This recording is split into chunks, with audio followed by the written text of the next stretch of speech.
Manila ਦੇ ਵਿੱਚ ਪੰਜਾਬੀ ਨੌਜਵਾਨ ਦਾ ਕਤਲ ਕਰ ਦਿੱਤਾ ਗਿਆ ਹੈ। ਘਰੋਂ ਖਾਣਾ ਲੈਣ ਗਿਆ ਸੀ ਨੌਜਵਾਨ, ਜਿਸ ਵੇਲੇ ਗੋਲੀਆਂ ਮਾਰ ਕੇ ਉਸ ਦਾ ਕਤਲ ਕਰ ਦਿੱਤਾ ਗਿਆ। ਆਪਣੇ ਭਰਾ ਦੇ ਨਾਲ ਇਹ ਨੌਜਵਾਨ ਫਾਈਨੈਂਸ ਦਾ ਕੰਮ ਕਰਦਾ ਸੀ। ਫਿਰੋਜ਼ਪੁਰ ਦੇ ਜ਼ੀਰਾ ਦਾ ਇਹ ਨੌਜਵਾਨ ਰਹਿਣ ਵਾਲਾ ਸੀ, ਜਿਸ ਦਾ ਗੋਲੀਆਂ ਮਾਰ ਕੇ ਕਤਲ ਕਰ ਦਿੱਤਾ ਗਿਆ ਹੈ। ਬਦਮਾਸ਼ਾਂ ਨੇ ਸ਼ਰੇਆਮ ਗੋਲੀਆਂ ਮਾਰੀਆਂ ਨੇ। ਫਿਰੋਜ਼ਪੁਰ ਦੇ ਜ਼ੀਰਾ ਦਾ ਇਹ ਨੌਜਵਾਨ ਰਹਿਣ ਵਾਲਾ ਸੀ, ਮਨੀਲਾ ਦੇ ਵਿੱਚ ਰਹਿ ਰਿਹਾ ਸੀ, ਜਿਸ ਦਾ ਗੋਲੀਆਂ ਮਾਰ ਕੇ ਕਤਲ ਕਰ ਦਿੱਤਾ ਗਿਆ ਹੈ। ਇਸੇ ਮਹੀਨੇ ਇਸ ਨੌਜਵਾਨ ਦਾ ਵਿਆਹ ਰੱਖਿਆ ਹੋਇਆ ਸੀ। ਇਸ ਤੋਂ ਪਹਿਲਾਂ ਮ੍ਰਿਤਕ ਦੇ ਦੋਸਤ ਦਾ ਵੀ ਮਨੀਲਾ ਦੇ ਵਿੱਚ ਕਤਲ ਹੋਇਆ ਸੀ। ਮਨੀਲਾ 'ਚ ਪੰਜਾਬੀ ਨੌਜਵਾਨ ਦਾ ਕਤਲ ਕੀਤਾ ਗਿਆ ਹੈ। ਜਦੋਂ ਘਰੋਂ ਖਾਣਾ ਲੈਣ ਗਿਆ ਸੀ, ਉਸ ਵੇਲੇ ਗੋਲੀਆਂ ਮਾਰ ਕੇ ਉਸ ਦਾ ਕਤਲ ਕਰ ਦਿੱਤਾ ਗਿਆ। ਜ਼ੀਰਾ ਦੇ ਪਿੰਡ ਵੱਲ ਦਾ ਇਹ ਨੌਜਵਾਨ ਰਹਿਣ ਵਾਲਾ ਸੀ। ਪਰਿਵਾਰ ਦੇ ਵਿੱਚ ਮਾਤਮ ਪਸਰਿਆ ਹੋਇਆ। ਇਸ ਤੋਂ ਪਹਿਲਾਂ ਮ੍ਰਿਤਕ ਦੇ ਦੋਸਤ ਦਾ ਵੀ ਮਨੀਲਾ ਦੇ ਵਿੱਚ ਕਤਲ ਹੋਇਆ ਸੀ।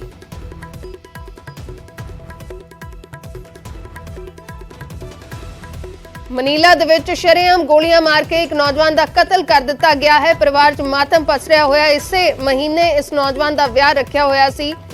ਇਸ ਤੋਂ ਪਹਿਲਾਂ ਇਸ ਦੇ ਇੱਕ ਦੋਸਤ ਦਾ ਵੀ ਮਨੀਲਾ ਦੇ ਵਿੱਚ ਕਤਲ ਹੋਇਆ ਸੀ। ਫਾਈਨੈਂਸਿੰਗ ਦਾ ਕੰਮ ਕਰਦਾ ਸੀ। ਆਪਣੇ ਭਰਾ ਦੇ ਨਾਲ ਇਸ ਨੌਜਵਾਨ ਦਾ ਗੋਲੀਆਂ ਮਾਰ ਕੇ ਕਤਲ ਕੀਤਾ ਗਿਆ। ਮੇਰੇ ਸਹਿਯੋਗੀ ਮਨਦੀਪ ਕੁਮਾਰ ਜੁੜੇ ਨੇ। ਮਨਦੀਪ, ਕੀ ਕੁਝ ਪੂਰੀ ਜਾਣਕਾਰੀ? जी गल करिए तो जीरा के वल्लू पिंड के रहने वाला परविंदर सिंह सीगा, जिसका अपने भरा के नाल ही मनीला के फाइनांस का काम करता सी और बीती रात जिहड़ा है घरों अपने दो भरा के अपने लिए खाना लैन के लिए घरों निकलता है। हमलावर है जिहड़े नाल ही उत्थे बैठे हुए सी और उन्होंने गोलियां मार के इस युवक की हत्या कर दी और परिवार के विच मातम फैलिया, पिंड के विच मातम फैलिया। ਜਿਹੜੀ ਹੈ ਗੋਲੀਆਂ ਮਾਰ ਕੇ ਹਮਲਾਵਰੋਂ ਵੱਲੋਂ ਹੱਤਿਆ ਕਰ ਦਿੱਤੀ ਗਈ ਸੀ ਮਨੀਲਾ ਦੇ ਵਿੱਚ ਵੀ, ਤੇ ਹੁਣ ਇਸ ਦੀ ਜਿਹੜੀ ਹੈ ਹੱਤਿਆ ਕੀਤੀ ਗਈ ਹੈ। ਔਰ ਹੁਣ ਪਰਿਵਾਰ ਨੇ ਜਿਹੜਾ ਉਸਦੇ ਭਰਾ ਨੂੰ ਹੀ ਇਸ ਕਿਹਾ ਹੈ ਕਿ ਉਸਦੇ ਮਨੀਲਾ ਦੇ ਵਿੱਚ ਹੀ ਇਸ ਦਾ ਅੰਤਿਮ ਸੰਸਕਾਰ ਕੀਤਾ ਜਾਵੇ, ਕਿਉਂਕਿ ਜਿਹੜੀ ਹੈ ਸ਼ਵ ਨੂੰ ਇੱਥੇ ਲਿਆਣਾ, ਮ੍ਰਿਤਕ ਦੇਹ ਨੂੰ ਇੱਥੇ ਲਿਆਣਾ ਜਿਹੜਾ ਮੁਸ਼ਕਿਲ ਹੈ। ਇਸ ਕਰਕੇ ਜਿਹੜਾ ਸੰਸਕਾਰ ਹੈ ਉਹ ਮਨੀਲਾ ਦੇ ਵਿੱਚ ਹੀ ਕੀਤਾ ਜਾ ਰਿਹਾ ਹੈ। ਜੀ ਸ਼ੁਕਰੀਆ ਮਨਦੀਪ ਪੂਰੀ ਜਾਣਕਾਰੀ ਦੇ ਲਈ। ਤਾਂ ਮਨੀਲਾ ਦੇ ਵਿੱਚ ਇੱਕ ਨੌਜਵਾਨ ਦਾ ਕਤਲ ਕੀਤਾ ਗਿਆ ਹੈ। ਜ਼ੀਰਾ ਦਾ ਇਹ ਨੌਜਵਾਨ ਰਹਿਣ ਵਾਲਾ ਸੀ, ਆਪਣੇ ਭਰਾ ਦੇ ਨਾਲ ਉੱਥੇ ਫਾਈਨੈਂਸਿੰਗ ਦਾ ਕੰਮ ਕਰਦਾ ਸੀ। ਇਸ ਤੋਂ ਪਹਿਲਾਂ ਇਸ ਦੇ ਦੋਸਤ ਦਾ ਵੀ ਕਤਲ ਕੀਤਾ ਗਿਆ ਸੀ ਤੇ ਹੁਣ ਘਰੋਂ ਖਾਣਾ ਲੈਣ ਗਏ ਇਸ ਨੌਜਵਾਨ ਨੂੰ ਬਦਮਾਸ਼ਾਂ ਨੇ ਗੋਲੀਆਂ ਮਾਰ ਕੇ ਕਤਲ ਕਰ ਦਿੱਤਾ ਹੈ।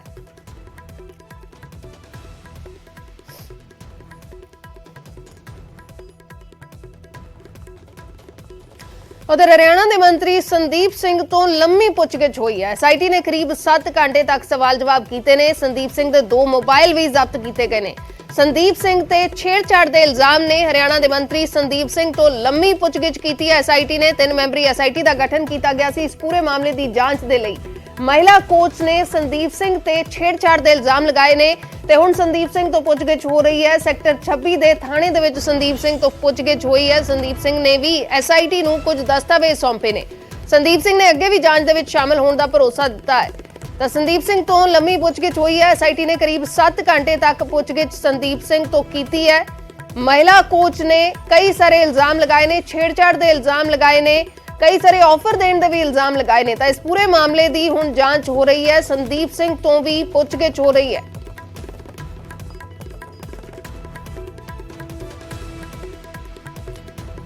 अंकित दुधानी मेरे सहयोगी लाइव जुड़ चुके हैं। अंकित, क्या कुछ आपके पास पूरी जानकारी इस मामले पर? अब तक जो जांच हो रही है उसमें किस तरीके के सवाल जवाब संदीप सिंह से किए गए हैं? बिल्कुल 7 घंटे तक पूछताछ हुई है संदीप सिंह से और सेक्टर 26 थाने में पूछताछ हुई है। उनके वकील से हमने बात की तो वकील ने बताया कि जो पूछताछ हुई है उसके दौरान उन्होंने अपने तरफ से सबूत पेश किए हैं संदीप सिंह ने, और साथ ही जो भी सवाल उनसे पूछे गए हैं उन सबका जवाब दिया है। वो जांच के अंदर शामिल हुए हैं। 41A का नोटिस उन्हें दिया गया था। 41A के नोटिस के अनुसार अगर 7 साल कोई धारा जो लगी है उसमें 7 साल तक की सजा है तो पहले जाँच के लिए बुलाया जाता है, पहले जाँच में शामिल होते हैं, पूछताछ की जाती है, उसके बाद ही अगर कोई लगता है जांच एजेंसी को तो ही गिरफ्तारी हो सकती है। तो इसलिए उनको जांच में शामिल होने के लिए कहा गया था और वो जांच में शामिल हुए हैं। और जांच में शामिल होने के बाद उन्होंने अपनी तरफ से दस्तावेज पेश किए हैं, अपनी जो बातें कहनी थी वो कही गई हैं। 7 घंटे तक मैराथन पूछताछ हुई है और साथ ही जो आरोप लग रहे थे कि 509 जो धारा जोड़ी गई है उन संदीप सिंह के FIR के अंदर, तो उन्होंने कहा कि साफ तौर पर 509 धारा जोड़ी जाना या नहीं जोड़े जाना, कोई भी धारा धारा जोड़े जाना जांच एजेंसी के हाथ में है। वो कोई भी धारा को जोड़ सकता है, कोई भी धारा को हटा सकता है, तो वो कोई बड़ी बात नहीं है। और धारा 376 क्या उनके ऊपर जोड़ी जाएगी, तो उसके ऊपर भी उनका यही कहना था कि जांच एजेंसी अभी जांच कर रही है और जांच एजेंसी की जांच में जो भी निकल करके सामने आएगा उसके बाद ही कोई धारा जोड़ी जा सकती है या हटाई जा सकती है। साथ ही जो महिला कोच के द्वारा आरोप लगाए गए थे कि 1 करोड़ रुपए का उनको ऑफर दिया जा रहा है, विदेश भेजने का ऑफर दिया जा रहा है, तो उसके ऊपर भी उनका कहना था कि ये सारे जो आरोप हैं वो निराधार आरोप हैं। तो अब जो आरोप हैं उनके ऊपर भी जो जांच कमेटी है, वो एसआईटी है, वो जांच कर रही है, क्योंकि उसमें जो बात नाम निकल करके आ रहा है हमारे सूत्रों के हवाले से है कि हरियाणा राज्य एथलेटिक्स संघ के जो पदाधिकारी हैं उनमें से किसी एक का नाम निकल करके सामने आ रहा है कि उन्होंने फोन करके और जो एथलीट है, जो महिला कोच है, उनको धमकी दी थी और धमकी देने के साथ ही और जो बात कही गई थी कि 1 करोड़ रुपया दिया जाएगा, उनको विदेश भेजने की बात कही गई थी। तो वो सारी की जांच अभी एसआईटी कर रही है। हालांकि उनके दावों में कितनी सच्चाई है वो बाद में पता चलेगा, लेकिन वकील दीपक सब्बरवाल हैं, उनका साफ तौर पर यही कहना है कि वो जांच के अंदर शामिल हो रहे हैं और आगे भी जब भी पुलिस उनको बुलाएगी जांच के लिए तो वो शामिल होंगे। साथ ही उनका एक जरूर कहना था कि 6 महीने के बाद और वो कंप्लेंट दी गई है महिला कोच के द्वारा, तो ऐसी क्या मजबूरी थी कि 6 महीने तक कंप्लेंट नहीं दी गई? जब उनके साथ कोई घटना अगर हुई है तो तुरंत 112 के ऊपर फोन करके क्यों नहीं पुलिस को शिकायत की गई? और जो क्राइम जो केस होते हैं, क्रिमिनल केस होते हैं, उसके अंदर अगर देरी की जाती है तो वो भी कहीं ना कहीं अपने आप में मायने रखती है, ये वकील का कहना था। और कि उसको हमने ये बात उन्होंने एसआईटी के सामने रखी है। अब एसआईटी उसको देखेगी कि वो किस तरह से लेती है। तो कहीं ना कहीं जो जांच की बात आ रही थी, 31 तारीख को एफआईआर हुई थी और 31 तारीख के बाद अब 7 तारीख को जो जांच कमेटी ने जो है संदीप सिंह से पूछताछ की है और अब आगे क्या निकल करके आता है ये अभी देखना होगा। जी शुक्रिया अंकित पूरी जानकारी के लिए। ਤਾਂ ਜਾਂਚ ਹੋ ਰਹੀ ਹੈ ਲਗਾਤਾਰ, ਐਸਆਈਟੀ ਦੇ ਵੱਲੋਂ ਪੁੱਛਗਿੱਛ ਕੀਤੀ ਗਈ ਹੈ ਸੰਦੀਪ ਸਿੰਘ ਤੋਂ। ਮੈਰਾਥਨ ਪੁੱਛਗਿੱਛ ਹੋਈ ਹੈ, 7 ਘੰਟੇ ਤੱਕ ਸਵਾਲ ਜਵਾਬ ਕੀਤੇ ਗਏ ਨੇ, ਉਹਨਾਂ ਦੇ ਮੋਬਾਈਲ ਫੋਨ ਵੀ ਜ਼ਬਤ ਕੀਤੇ ਨੇ।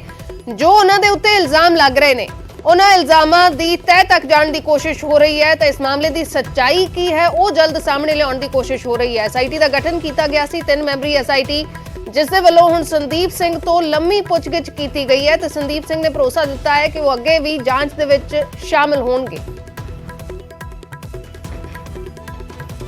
किसी का दबाव नहीं होता, विक्टिम ने अपना पक्ष रखा है पुलिस के आगे, ठीक है, तो संदीप जी ने अपना पक्ष रखा है, तो ये इन्वेस्टिगेटिंग एजेंसी का प्रेरोगेटिव है धारा को जोड़ना है कि निकालना है। It is the prerogative of the SIT. SIT को इसीलिए बनाया गया है। देखो किसी भी केस में ये नहीं होता कि जो कंप्लेनेंट कह रही है वो गॉस्पल ट्रुथ है या जो संदीप जी कह रहे हैं वो गॉस्पल ट्रुथ है। ये काम ही इन्वेस्टिगेटिंग एजेंसी का है कि सच को बाहर निकालना। दीपक जी, लगता नहीं 29 तारीख को एप्लीकेशन दी गई, 31 तारीख को एफआईआर दर्ज हो गई, लेकिन 7 तारीख को पूछताछ के लिए बुलाया जाता है, जबकि जो कंप्लेनेंट है उसको 4 बार उससे पूछताछ कर ली जाती है। सर ऐसा होता है, ये ना आप Arnesh Kumar versus state of Bihar, ये सारे केसों में होता है। देखो कोई भी जब एफआईआर होती है पहले कंप्लेनेंट को बुलाया जाता है, उसका वर्जन डिटेल में लिया जाता है, फिर मैंडेटरी है कि उसके 164 की स्टेटमेंट मजिस्ट्रेट के आगे करवानी है, वो करवाई गई। फिर सीन ऑफ क्राइम क्रिएट किया गया, उसके बाद विद इन 2 वीक्स 14 दिन का टाइम कानून देता है 41A का नोटिस देने का, तो उन्होंने विद इन 7 डेज ही नोटिस दे दिया। और संदीप जी को जब भी नोटिस आया उन्होंने जांच ज्वाइन कर ली, 7 घंटे तक पूछताछ हुई है और उन्होंने ये भी कहा है कि जब भी वो मुझे बुलाएंगे मैं जांच के लिए तैयार हूं। ਅੱਗੇ ਵਧਦੇ ਹਾਂ। ਗਾਇਕ ਰਣਜੀਤ ਬਾਵਾ ਦੇ ਪੀਏ ਦੀ ਮੌਤ ਹੋ ਗਈ ਹੈ। ਸੜਕ ਹਾਦਸੇ ਦੇ ਵਿੱਚ ਪੀਏ ਡਿਪਟੀ ਵੋਰਾ ਦੀ ਮੌਤ ਹੋ ਗਈ ਹੈ। ਜਲੰਧਰ ਦੇ ਵਿੱਚ ਦੇਰ ਰਾਤ ਕਾਰ ਹਾਦਸੇ ਦਾ ਸ਼ਿਕਾਰ ਹੋ ਗਈ। ਹਾਦਸੇ ਦੇ ਵਿੱਚ ਕਾਰ ਪੂਰੀ ਤਰ੍ਹਾਂ ਤਹਿਸ-ਨਹਿਸ ਹੋ ਗਈ।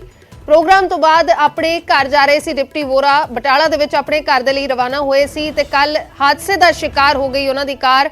ਕੱਲ ਹੀ ਡਿਪਟੀ ਵੋਰਾ ਦਾ ਜਨਮ ਦਿਨ ਵੀ ਸੀ ਤੇ ਜਨਮ ਦਿਨ ਦੇ ਦਿਨ ਹੀ ਉਹਨਾਂ ਦੀ ਮੌਤ ਹੋ ਗਈ ਹੈ। ਕਾਰ ਉਹਨਾਂ ਦੀ ਹਾਦਸੇ ਦਾ ਸ਼ਿਕਾਰ ਹੋ ਗਈ। ਸੜਕ ਹਾਦਸੇ ਦੇ ਵਿੱਚ ਰਣਜੀਤ ਬਾਵਾ ਦੇ ਪੀਏ ਡਿਪਟੀ ਵੋਰਾ ਦੀ ਮੌਤ ਹੋ ਗਈ ਹੈ। ਬਟਾਲਾ ਨੂੰ ਜਾ ਰਹੇ ਸੀ, ਜਲੰਧਰ ਦੇ ਵਿੱਚ ਉਹਨਾਂ ਦੀ ਕਾਰ ਦੇਰ ਰਾਤ ਹਾਦਸੇ ਦਾ ਸ਼ਿਕਾਰ ਹੋ ਗਈ ਹੈ। ਕਾਰ ਦੀਆਂ ਤਸਵੀਰਾਂ ਦਿਖਾ ਰਹੇ ਹਾਂ। ਬੁਰੀ ਤਰ੍ਹਾਂ ਕਾਰ ਤਹਿਸ-ਨਹਿਸ ਹੋ ਚੁੱਕੀ ਹੈ।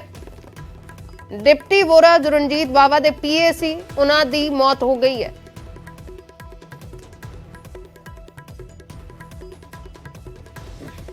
ਥਾਣੇ ਨਹੀਂ ਸਿਵਲ ਹਸਪਤਾਲ ਪਹੁੰਚਿਆ ਹੈਗਾ। ਉਹਨਾਂ ਦੇ ਪਰਿਵਾਰਿਕ ਮੈਂਬਰ ਕੋਈ ਕੁਛ ਇਦਾਂ ਦਾ ਕੋਈ ਸਮਾਨ ਵਗੈਰਾ ਕੋਈ ਪਤਾ ਲੱਗਾ ਕੋਈ ਸਮਾਨ ਕੋਈ ਮੌਕੇ ਤੇ ਬਰਾਮਦ ਹੋਇਆ ਕੋਈ ਸਮਾਨ ਵਗੈਰਾ ਮੌਕੇ ਤੇ ਇਹਦਾ ਪਰਸ ਮੋਬਾਈਲ ATM ਕਾਰਡ ਵਗੈਰਾ ਕਾਗਜ਼ਾਤ ਜਿਹੜੇ ਸੀ ਉਹ ਉੱਥੇ ਮੋਚਰੀ ਚ ਸਿਵਲ ਹਸਪਤਾਲ ਗਾਰਡ ਕਰਮਚਾਰੀਆਂ ਨੂੰ ਮਿਲੇ ਹੈਗੇ ਓਕੇ ਤੇ ਉਹ ਉਹਨਾਂ ਨੇ ਵਾਰਸਾਂ ਨੂੰ ਪਤਾ ਲੱਗਾ ਵੀ ਦੇ ਦਿੱਤੇ। ਤੁਹਾਡੀ ਪਰਿਵਾਰਿਕ ਮੈਂਬਰ ਨਾਲ ਗੱਲਬਾਤ ਹੋਈ ਕੁਛ ਨਹੀਂ ਮੇਰੀ ਸਿੱਧੇ ਤੌਰ ਤੇ ਗੱਲ ਨਹੀਂ। ਉਧਰ ਬਟਾਲਾ ਦੇ ਵਿੱਚ ਭਿਆਨਕ ਸੜਕ ਹਾਦਸਾ ਵਾਪਰਿਆ ਹੈ। ਟਰੱਕ ਤੇ ਕਾਰ ਦੇ ਵਿਚਾਲੇ ਆਮੋ ਸਾਹਮਣੀ ਟੱਕਰ ਹੋਈ ਹੈ। ਇੱਕ ਬੱਚੀ ਸਣੇ ਕਾਰ ਸਵਾਰ 5 ਲੋਕਾਂ ਦੀ ਮੌਤ ਹੋ ਗਈ ਹੈ। ਹਾਦਸੇ ਤੋਂ ਪਹਿਲਾਂ ਕਾਰ ਬਾਈਕ ਦੇ ਨਾਲ ਵੀ ਟਕਰਾ ਗਈ ਸੀ। ਬਾਈਕ ਸਵਾਰ ਨੂੰ ਵੀ ਹਸਪਤਾਲ ਦੇ ਵਿੱਚ ਦਾਖਲ ਕਰਵਾਇਆ ਗਿਆ। ਕਾਰ ਸਵਾਰ ਵਿਆਹ ਸਮਾਗਮ ਤੋਂ ਪਰਤ ਰਹੇ ਸੀ ਤੇ ਟਰੱਕ ਦੇ ਨਾਲ ਟੱਕਰ ਹੋ ਗਈ। 3 ਸਾਲਾ ਬੱਚੀ ਸਣੇ 5 ਕਾਰ ਸਵਾਰਾਂ ਦੀ ਮੌਤ ਹੋ ਗਈ ਹੈ। ਟਰੱਕ ਚਾਲਕ ਮੌਕੇ ਤੋਂ ਫਰਾਰ ਹੋ ਗਿਆ। ਆਮੋ ਸਾਹਮਣੀ ਟੱਕਰ ਹੋਈ ਹੈ। ਕਾਰ ਪੂਰੀ ਤਰ੍ਹਾਂ ਟਰੱਕ ਦੇ ਹੇਠਾਂ ਵੜ ਗਈ ਸੀ। ਜਿਸ ਤਰੀਕੇ ਦੀ ਇਹ ਟੱਕਰ ਹੋਈ ਹੈ ਭਿਆਨਕ ਤਸਵੀਰਾਂ ਨੇ। 3 ਸਾਲਾ ਬੱਚੀ ਸਮੇਤ 5 ਲੋਕਾਂ ਦੀ ਮੌਤ ਹੋ ਗਈ ਹੈ ਜੋ ਇਸ ਕਾਰ ਦੇ ਵਿੱਚ ਸਵਾਰ ਸੀ। ਇਸ ਤੋਂ ਪਹਿਲਾਂ ਇੱਕ ਮੋਟਰਸਾਈਕਲ ਦੇ ਨਾਲ ਵੀ ਕਾਰ ਦੀ ਟੱਕਰ ਹੋਈ ਹੈ ਤੇ ਉਸ ਤੋਂ ਬਾਅਦ ਬੇਕਾਬੂ ਹੋ ਕੇ ਕਾਰ ਟਰੱਕ ਦੇ ਨਾਲ ਜਾ ਟਕਰਾਈ। ਆਮੋ ਸਾਹਮਣੀ ਟੱਕਰ ਹੋਈ ਹੈ। ਵਿਆਹ ਸਮਾਗਮ ਤੋਂ ਇਹ ਪੂਰਾ ਪਰਿਵਾਰ ਪਰਤ ਰਿਹਾ ਸੀ। 3 ਸਾਲਾ ਬੱਚੀ ਸਣੇ 5 ਲੋਕਾਂ ਦੀ ਮੌਤ ਹੋ ਗਈ ਹੈ।